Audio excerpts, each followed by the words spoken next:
and welcome to Roadmap 2023, our election issues and personalities tracking program. I am Ladi Akiridoluale. Thanks for joining us. My guest on today's edition says the 2023 general election turned out to be a success, particularly because of the resilience and good-naturedness of the majority of the citizens. My guest also thinks the next administration should conclude the efforts to return full peace, especially in affected parts of northern Nigeria. Roadmap 2023 talks to elder statesman and dean of the Borno Elders Forum, Professor Khalifa Dikwa. Professor Dikwa, thank you so much for your time. Welcome to the program. Thank you very much. Now, as we have just rounded off the 2023 general election, I wanted to begin by asking you, did you vote? Were you able to vote this time? And if so, what was the experience like? Yeah, I did, and the experience was marvelous. Marvelous in the sense that we were to manage, and just it tested the resilience of Nigerians to stand up for their rights to vote. Otherwise, the situation, the scenario was so frustrating with the cashless environment without any backup, and then with lack of fuel here and there, people are hungry, no movement, and so on. So many things at the time. Nigerians are wonderful people. This kind of penury of a thing couldn't have been supported by people from another continent who could just pull down any country, who are always on the street on the minor things. But Nigerians are great people. I appreciate ourselves very well. Did the beavers work well where you voted? Yes, it worked very well, and I also said that next session by 2027, if we are very much around, the beavers should be able to work for us like an ATM, so that the beaver could identify you wherever you are. If and only if Nigerians will come together and say, let us have a data bank for all Nigerians, so that I don't have to be filling applications and so on if we are moving from Lagos to Port Harcourt or coming to Maiduguri. So it should work for ATM. The next time, I think somebody is sleeping somewhere in the developed world. By that time, the beaver, something more viable, it will be improved upon. It will be better for us. And again, I'm so happy that people who are not accredited, that is the beavers, what do you call it? Biometrics. Biometrics, yes. Voter accreditation system was very good. It helped because people used to think that they can sit in their rooms and decide who becomes what in the world. And therefore now the people of Nigeria have had the opportunity to decide who becomes what.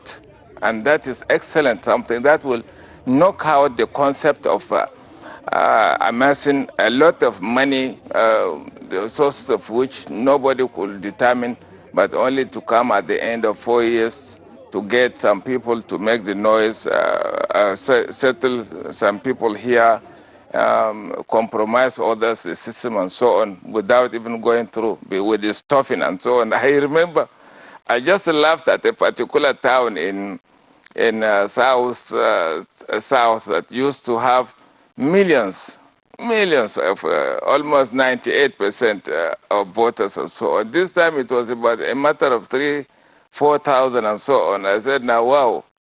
So all this while people could not challenge them because and it made me laugh, because for the first time people, incumbent people, senators, governors lost their seat despite the use of machinery, state machinery at their disposal. They could not make it. The people defeated them.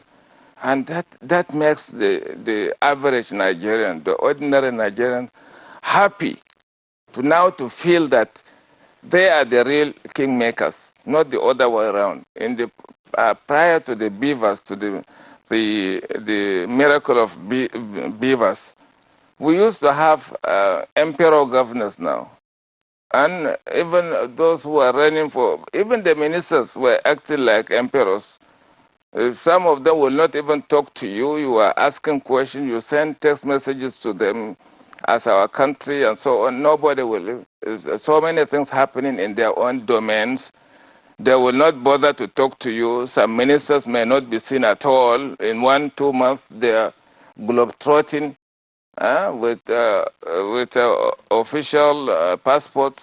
Some of them, I believe, have double passport, traveling from one continent to the other, leaving their primary assignment. And they so much believe that with this kind of thing, by the time they are tired and retired, they will perhaps go, retire to the older Senate, to the Senate, and that their own children will take over from them at the state level. And eventually, one of such instances did not happen in the northwest. It did not happen because the father was a governor before, and now the child was not so popular.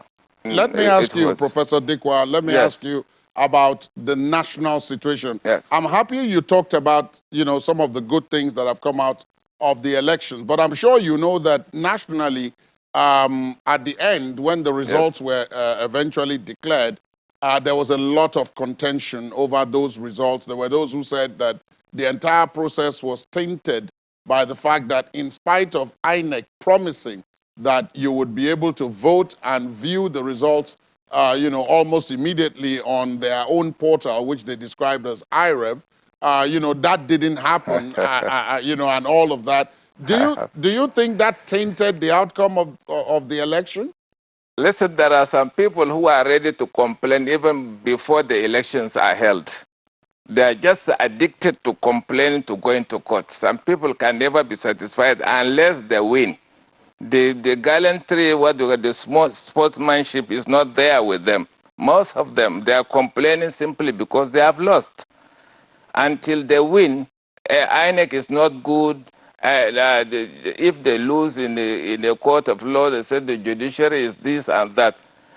Always loading the terrible image of the few people who are doing the wrong thing, loading it on the country itself. And that is not good for us. Those countries that always give example with are not better than Nigeria. Nigeria is one of the best countries in this world. And simply because you don't see what is happening behind the camera, there is a particular big country. You can mention them with technology now. We are talking to our friends, our colleagues over there. In terms of security, Nigeria is even better than some.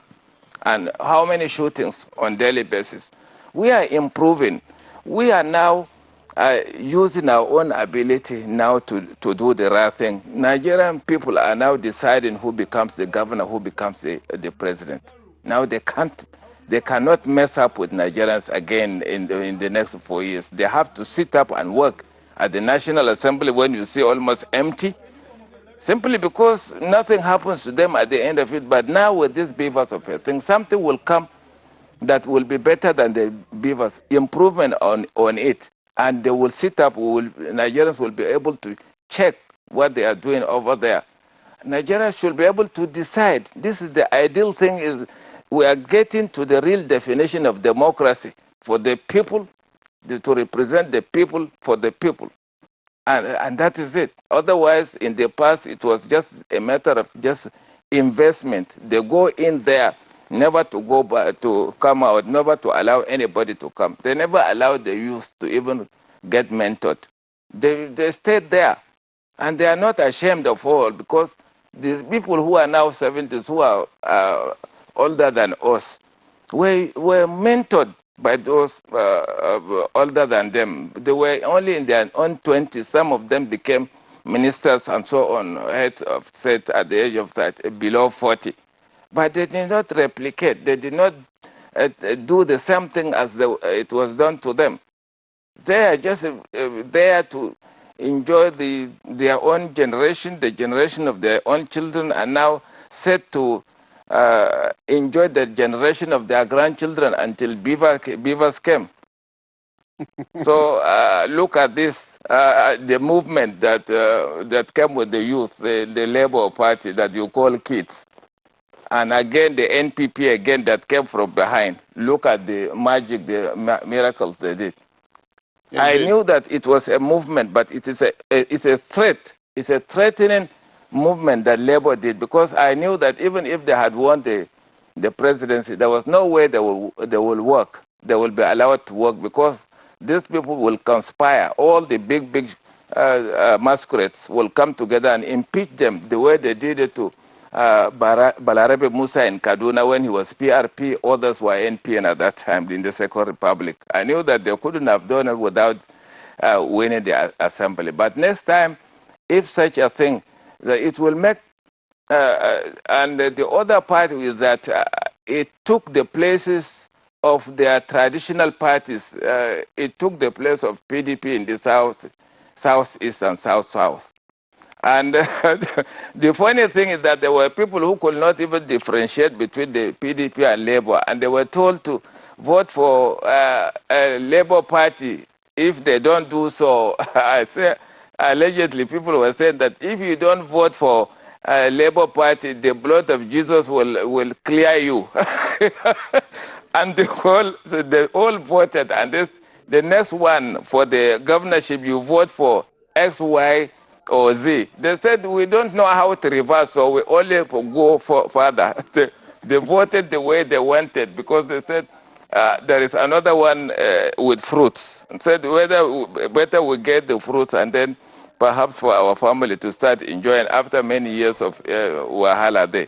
So Nigerians are getting it right. I'm so happy we are progressing, and Nigeria is one of the countries that Nigeria trains professionals. Unfortunately, what Nigeria trains as professionals for other countries to drain. And I feel very bad, because we train medical doctors, engineers, nurses, and so on. Only allow other countries to drain them, to take them away. If it were smaller countries and so on, I said as a big brother, it is okay to send our doctors to smaller countries, but not the developed countries. For goodness sake, they have the means to train their own, rather than helping our own with the logistics and so on. Allow our own countries to fix the basic infrastructure. Instead of talking to them, harassing them, not to deny them visa if they don't pay the doctors well, if they don't pay the professors well, and so on. They were not talking about that. They were only talking about the election. What kind of double standard is this? Imagine if those who are now going in their thousands abroad, going to Saudi Arabia, going to England, even the nurses are now being drained by England. America, they are taking all of, and who will take care of our own? We are over 200 million, for goodness sake. Even if we pay them 75% of what is being paid there as salary, no Nigerian will go out to practice. He prefers to be here, serve his own country, to be happy, speaking his own language, not to be called somebody to go and change the papers, harassment of police and so on, so many questions. Nobody will go out, because they are going out because they are frustrated. Canada is a vast land taking over Nigerians. They are all over the social media. If you want to Canada, it is open, they take. Japan has also opened. So very soon, you know, the China, Russia will start taking this, because all along America is the only country of opportunities, because we feel, Africans, we feel that America, we were part of the building of America, and therefore America partially is also our own. But it is not the same case with the Eastern countries, Russia, China, and so on. They are yet to accommodate Africans, and they have to do something in order to balance it. Otherwise, we remain non-aligned, and then we'll just ask others to do better, let them compete. But we are not going to follow again. Nigeria is a leader of the continent. Indeed. And as a leader, we are not going to do follow again. So we have to come together with one agenda.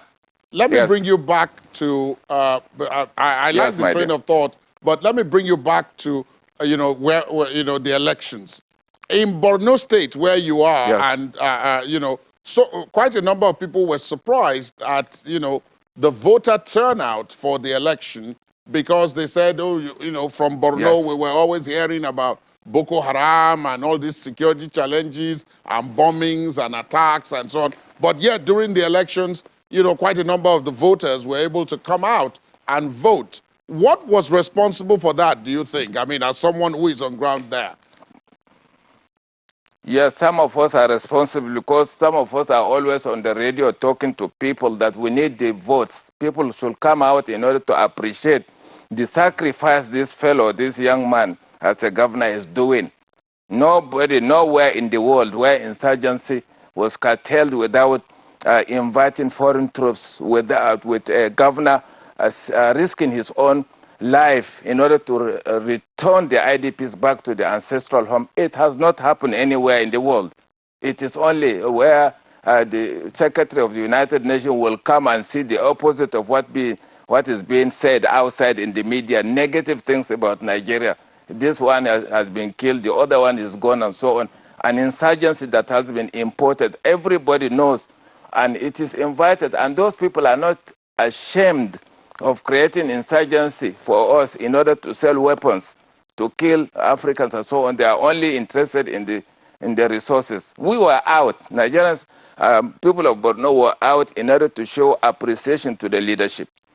In fact, we did not have anything like party as such, because our own party was peace.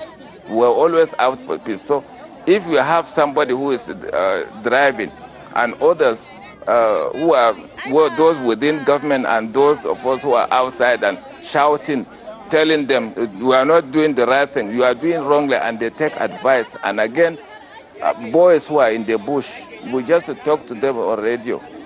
I've been explaining to them on weekly basis that this thing that they are doing, it happened in so-so countries and so on. It has nothing to do with faith or religion. It is just a criminality. It is a cultism, and so on. I was able to almost to give them every Sunday and weekends, talking to them, and by God's grace, they were able to listen because they saw and they compared with what is happening there, and they understood that this thing was created. It has nothing to do with it, because in a country with monolinguistic country, one language, one religion, they created what do you call them, sectarian crisis. For instance, in Somalia, same language, same faith, but they created things, and they were fighting between Al-Shabaab and others. The same thing when they have two religions, they create problem between one religion against the other. Or when there is nothing like that, they will create regional problems. And they always are behind the scene. You don't see them, and using the mouth, the megaphones of some politicians who enjoy do the wrong thing behind the scene, and just to come out and say we are one and so on, even using the pulpits, for goodness sake. But now technology has been exposing, Nigerians have been able to call out the names of those who are using the pulpit in order to create animosity in this country. This country is going to rise before whatever it is that all of us, all along, they don't want it.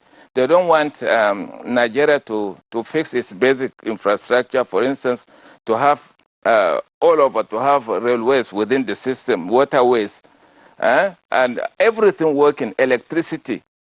Everywhere you have the pipes passing through neighboring countries to give them what they need, and they give us what we need in order to come together, rather than talking to our immediate neighbors through another continent. For goodness sake, this technology, now some of them are even afraid to use technology. We've been saying, why are you afraid of using technology? Why is it that we are not harmonizing, putting Mr. Dikwa and Mr. Phillips together? If you just put Professor Dikwa, you should be able to get the data. Why are you different offices like passport? You have immigration, a different thing. You have for ID card and other data. You go to the bank, the BVN is different. We have one ID number, we have the NIN. Why are we not harmonizing our data as Nigerians so that wherever we are, we should be able to come together?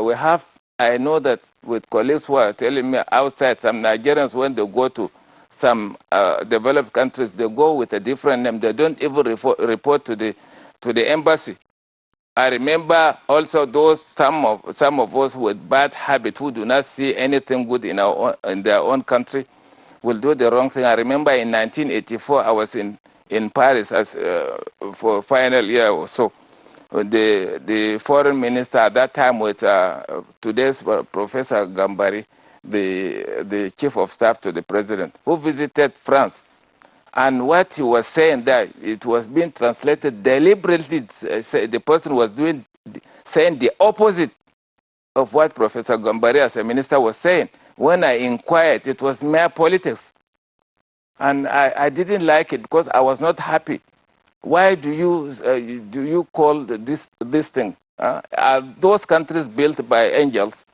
Human beings like us. Why are you not fixing our country? We are now being challenged because we know that as leader of the continent, we have the market, over 210.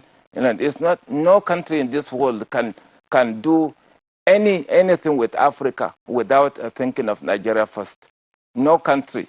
Nigeria is a world player.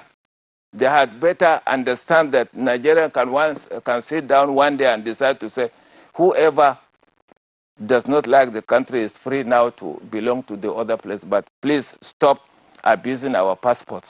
Stop parading and talking to us about as if all of us are bad people. They have a few cases of drug pushers, few cases of robbery and so on, but they magnify it as if Nigerians are all bad. This is a conspiracy against the country, against the image. And some of us, in the name of radicalism in the universities and so on, find it difficult to look at the other side because we are not traveled enough to see those things, the other side of those countries. They are hiding their own. So I think unless some people are born narcissistic, Nigeria has every reason to now to have a better leadership in future. Let me move you again now to, because you mentioned the fact that there's a perception and people tend to put this perception together in order to create disharmony, even where, you know, the opportunities do not exist. In the case of Borno, you talked about the young man, and by young man you were referring to Professor Babagana Zulu. To the governor, Professor yes. Yes, who is the governor at the moment. From what you have said so far, it seems as if you believe that he did very well and deserves to be re-elected. Am I reading you correctly? I'm telling you, to goodness sake, there are places that are said without any iota of insurgency or what they couldn't do a quarter of what has been done in Borno State. And people were saying, why do we even go to polls? Let him stay there now, and because he is doing things that are not done by those who have no Boko Haram. So that was the thinking of people. But it said this is democracy. And those who came out, people are saying, unless you want to take the government from him and hand it over to those who created Boko Haram for us, because they were travelers all over. They never lived with us and so on. People were so with him, and that he only needed a few people to tell the commissioners and so on the truth, because the works in terms of infrastructure, you couldn't believe it. 5 years ago, if you had come today, you will get lost along Afawabel Bello Road near the market. You will get lost virtually along Lagos Street and so on. And so much of it with little money. I imagined the kind of money that the Niger Delta guys, the rivers have, if you have half of it, or something like that in Borno with this gentleman, Professor Babagana It will be a tourism thing. People will come to Borno and settle because it is safer than most of these states. I'm telling you, Borno State is safer than most of these countries, most Let me of these ask you, states. what has happened to Boko Haram? Is it that it's just disappeared, or it's been, as the federal government has repeatedly been saying, No. it's been contained? What has happened to Boko Haram? What happened is that we have had impeccable theater commanders who are combining carrot and stick, and those of us who are intellectuals doing it for free. We are talking to them because they knew, some of us, for many years in the past, that we were preaching peace. The peace is the best way, and so on. They started listening to us because they were tuning to radio, they write, and so on. Some of them started phoning and said, we are afraid that in case we come. I said, this kind of thing happen in other places. Look at Latin America, places like Mexico. In terms of violence, you have of that FARC people, FARC and government for over 50 years. But eventually they had to come. Said, why not just drop this thing and join a political party, sell your ideas. If people elect you, fine. But eventually they started listening to us, and the military leadership were able to take out, each time they brought up a commander, a leader among them, they will take the leader, the second one was also taken. A few days, they will appoint another one. Our military will take them out, and they started getting frustrated with leaderless, becoming leaderless, and then they started again creating animosity between the 2 or 3 factions. That is the beginning of the end, because they started fighting each other, and in fact, they are up to 3, they're fighting one another. That is the miracle of prayers. When you pray purely for the sake of your own country, somehow God will show you the way. That is what we believe in. They began to listen to us, and then prayers worked, and then we gave them the guarantee that nothing will happen to them if they come out. With the coming of the military, the police, and so on, they are not like before. They are no longer zombie of the past that you have to teach them how to sleep. As Celeron Mputi used to call them. They are no longer zombie. They are well educated, because sometimes they invite us to give them lectures on international relations. So they are doing very well, and that is the secret of it, because they are now safe. When they come, it was a mistake has happened. It is up to God to judge. It is not possible. Rather than keeping some people to kill this, another one will kill, and eventually we keep them away for some times until the victims themselves get rehabilitated. They get back to their farms, and then started forgetting and eventually forgiving, but not immediately, because they are still IDPs. They are still dismantled from their own places. They are not where they were. They lost XYZ from the same family. Please keep them away. That is exactly what happened, because there was a particular time when, in the name of the United Nations, they gave the wrong advice. I said, this has never happened in the world. It doesn't happen. Look at, are they not human beings? They said, let them go into the society. I said, this is not, we cannot do this kind of thing without a ceasefire. Ceasefire first. Let them surrender, either surrender, it is stick and carrot. Those who refuse, smoke them out. And that is what the military did. Let me further ask you then, Yes. that now we have a new government at the federal level. Of course, Professor Zulum has won re-election.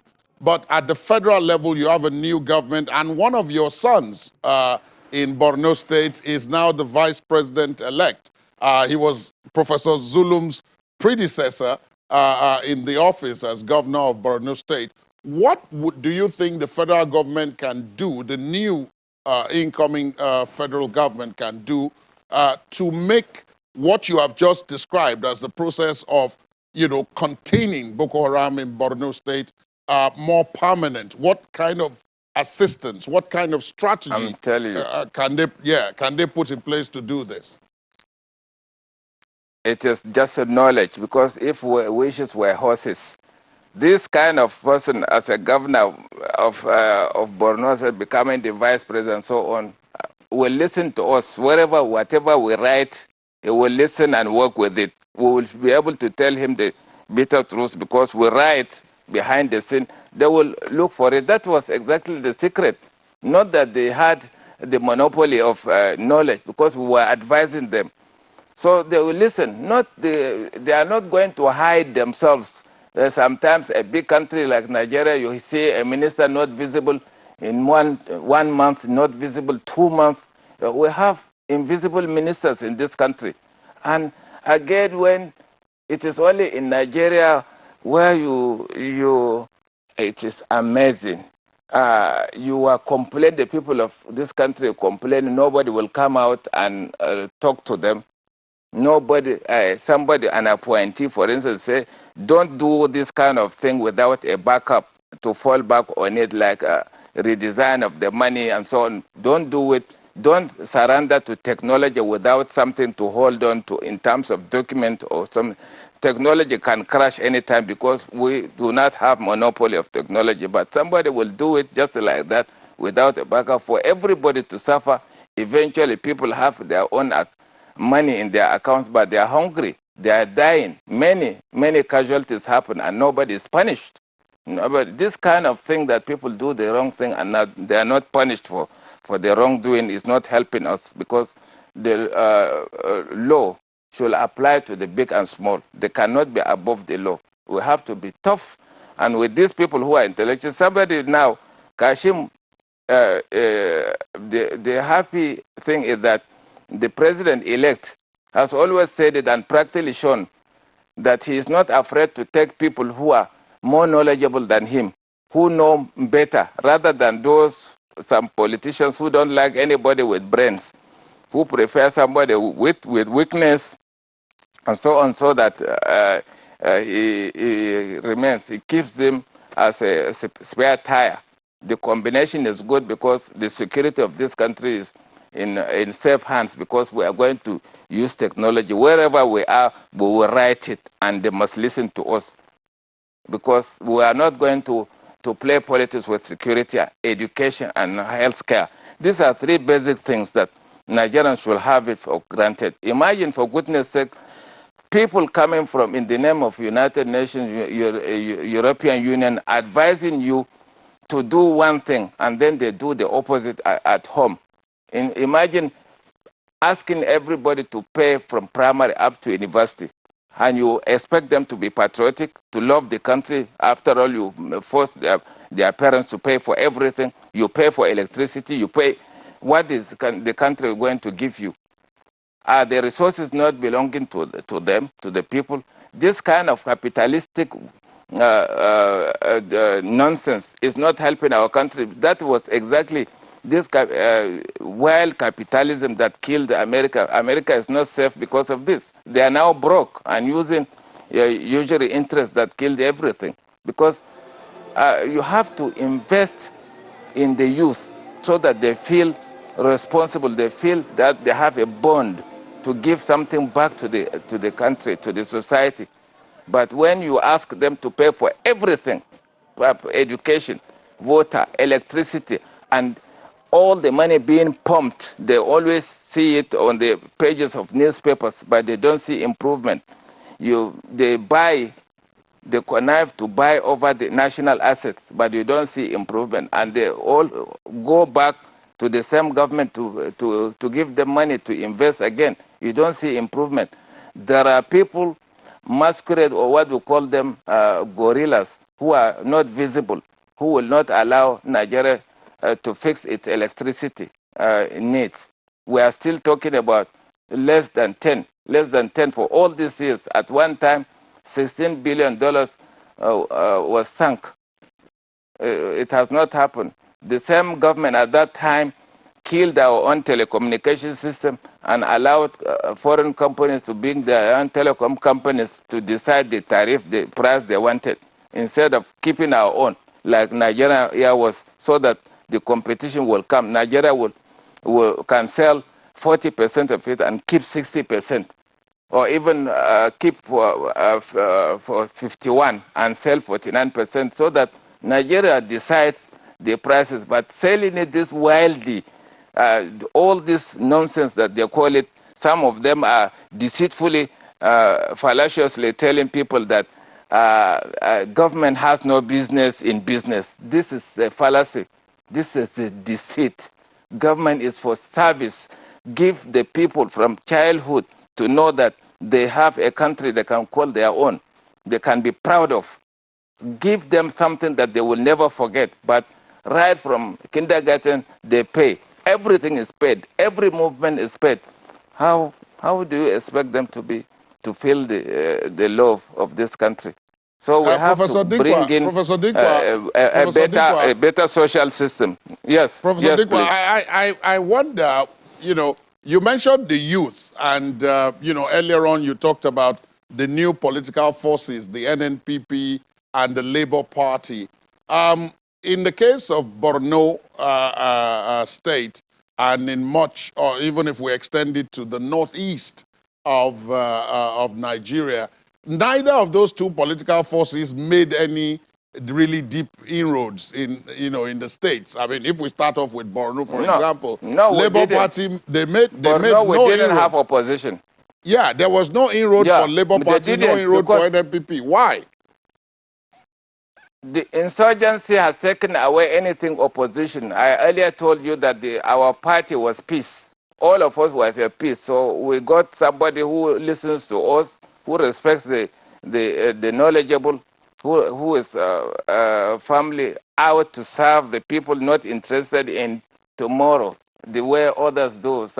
Real leaders think of next generation, while some politicians only think of the next election. That is the difference. These ones are thinking of next election, but real leaders think of the next generation. That is exactly what we have. We don't have any opposition. Until recently, even Borno and Yobe, the main states that were affected by Boko Haram. What happened in Yobe was taken away, was the politics itself, that they all ganged up to take him away from the people, rather than allowing him to serve his own state. They took him away in the name of party, acting chairman, caretaker chairman, Limam in Sulhu, and people were not seeing the governor, and so on. And then an opposition came from somewhere else to infiltrate, because after all, when you vote him, you don't see him. So they find things to tell. That is how they got the inroad, little inroad in Yobe. But Borno has no opposition at all. What we have in other, the few votes that went to other places were just a protest. We call them protest voting. But because people refuse to even pick the forms to run for, in order to challenge the Professor Babagana. Because everybody, we never thought of any political. Our own political party was peace, I said, like I said, and this is somebody who was out there just to see that we get peace. And he was all over day and night, flying, moving like the cloud, for goodness sake. He's in Niger. People are in Niger gave him the highest honor.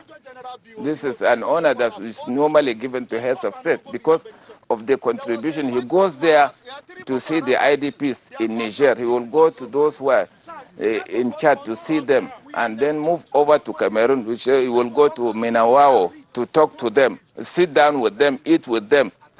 And people feel happy. They are happy. But in the past, we used to have emperors. Now, like I earlier said, emperors now, you cannot see them. If you write, they don't. If you send a text message, they don't even reply.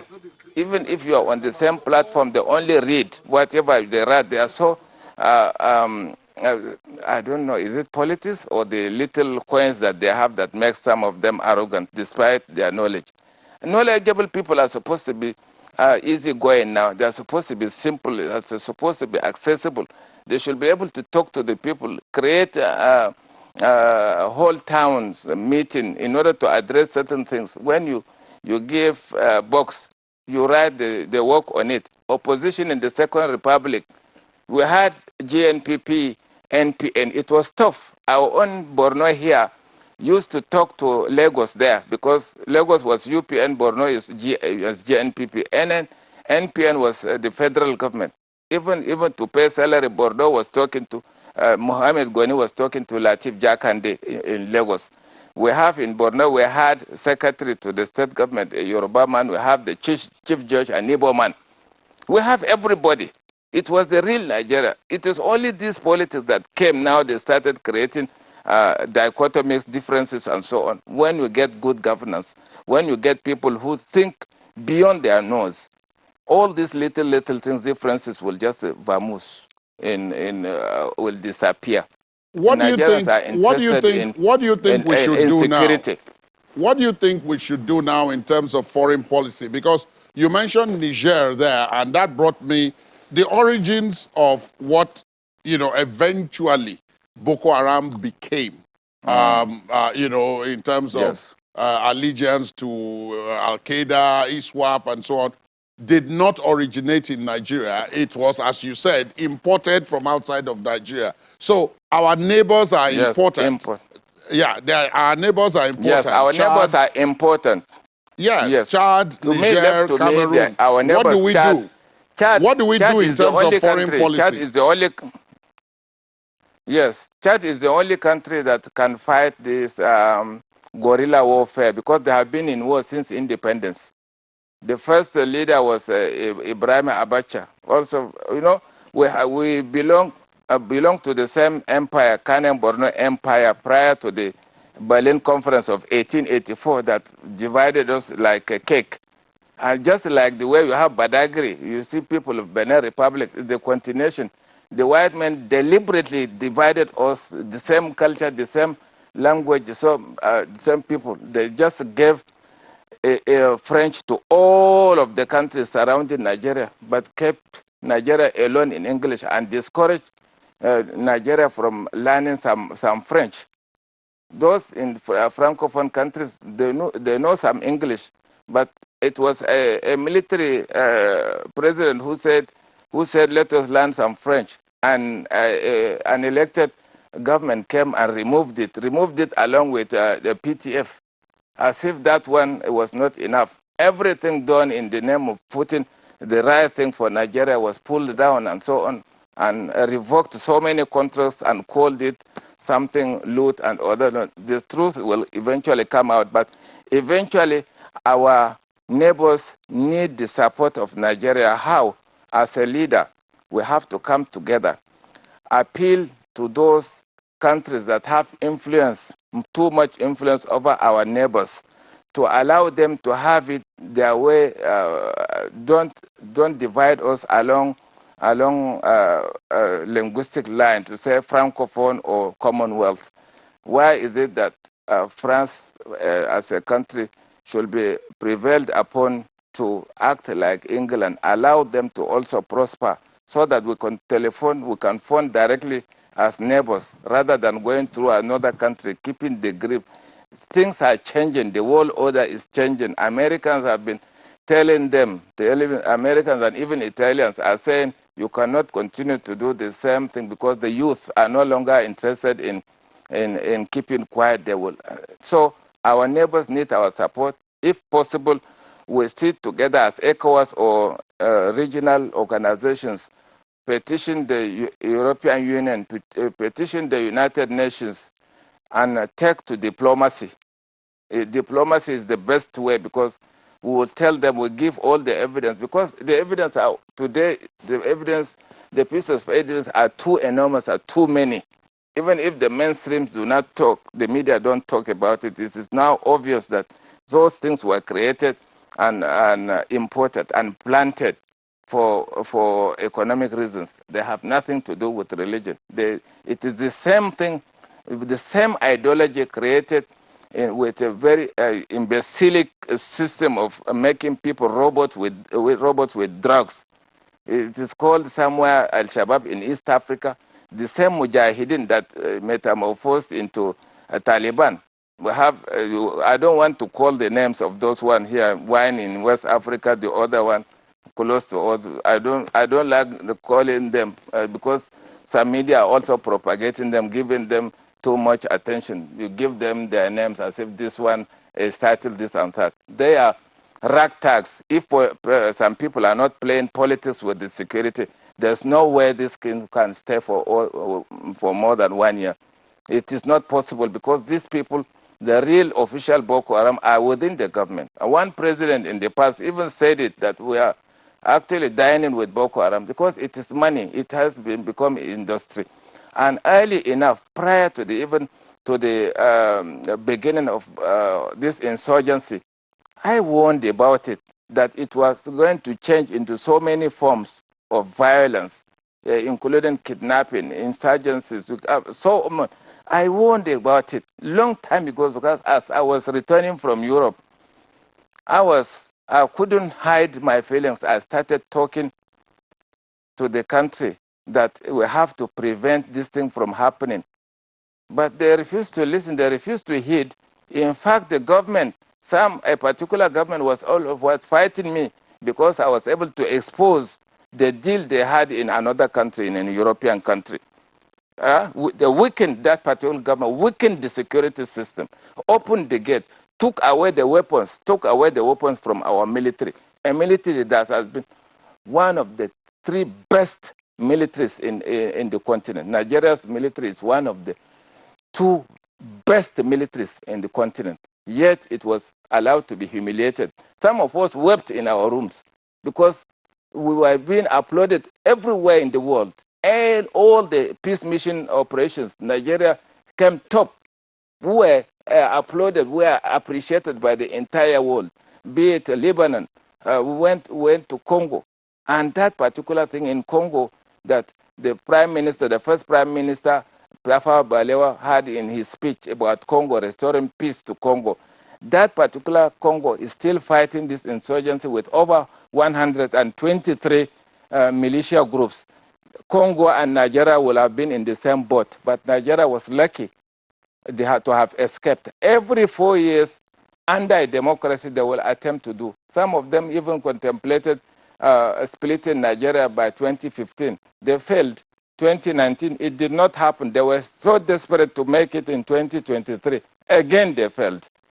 Nigeria is more powerful than any group, any country in the world. That is why I said Nigeria is the best country ever. We don't have earthquake. We don't have these things. And we have the resources.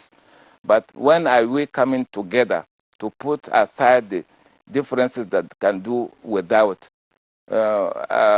agree with countries that have the facilities, give them the value to say, give and take on a win-win system that will give you this. If you do, you finish it, we'll give you another one. We'll put together electricity. Another country will give them railways, fast one. Another one will give them agro-industries. Rather than having friends that we always link to, we always vote for without even asking questions. Yet, from independence today, we have not been able to even finish. We keep talking about water to drink. We're still talking about electricity. For goodness sake, what kind of friends are this? Mandela said it now. Those countries should not choose our friends again. Now, Africa has alternatives in other countries. Therefore, we are non-aligned. We should be non-aligned. Our traditional friends are there, but they have to do better than others. Because whatever agreement we sign into, they should be able to be happy with us, to make us happy. After all, Nigerians and Africans are builders of those developed countries. Today, you have ministers of Nigerian origin in England, in America. That's why I said the country of opportunity. America is like our own now. England is like our own because our people are there. It's like our own.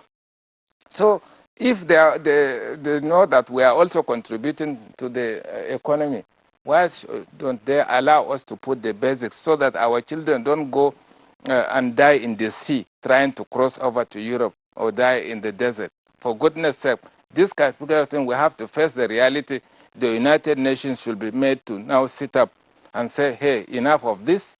If you don't want more wahala, for goodness sake, if you have an insurgency, give them the weapons, rather than insisting that we send peace mission we send from United Nations in the name of United Nations or NATO and so on. Eventually, when they come, they expand it. It doesn't end. They are not happy with Nigeria simply because Nigeria did not allow anybody to come. If they had come, this Boko Haram wouldn't have ended because they will do something else. Because it is just a game. There's nowhere in the world that IDP was opened and closed. Peace has been restored. It has not happened. It is happening only in Nigeria. That is why I said Nigeria is not. It don't pass power of any group or any country to sit down in world capitals in order to draw conspiracy to bring down this country. If we put our heads together, this country is a great country. We have similar scenario with India now. India is 1.3 billion. China 1.3. Are they complaining that there are too many? But you hear somebody talking to us. The resources, if the resources can be utilized very well, for goodness sake, put the things rather than allowing people the mining, agric and mining enough to put this country. Nigeria alone can feed the entire sub-region. For goodness sake, we have the resources. If, for instance, we come together and say Lagos had the opportunity of being the capital, so let us do the same thing for Port Harcourt in terms of the ports authorities, in terms of railways that from Lagos to Ibadan. If we can have the same waterways from the east to finish the Kogi on waterways, we can always have the railways to come over, all over railways. Nigeria could the best countries. After all, those who don't see anything good in Nigeria, let them go to another country outside. I don't want to mention the name. Let them go there and see Nigeria from outside. They will appreciate Nigeria. For goodness sake, but people who are the bad eggs are not up to 1%. And you are painting all of us black people and bad people. We are not going to take this kind of narrative again. Thank you. Indeed, Professor Khalifa Dikwa, this is a good point to anchor it on that positive note. I want to thank you so much for your time on the program today. It's been a pleasure speaking with you. Thank you. Well, you're welcome. Thank you very much. That's our program today. We would, of course, like to hear from you on the conversation. Our social media handles are right there on your screen. You can also listen to this and previous episodes of the program via our podcast and YouTube pages. Please visit our website, channelstv.com, to get started. I am Ladi Akeredoluale. Goodbye.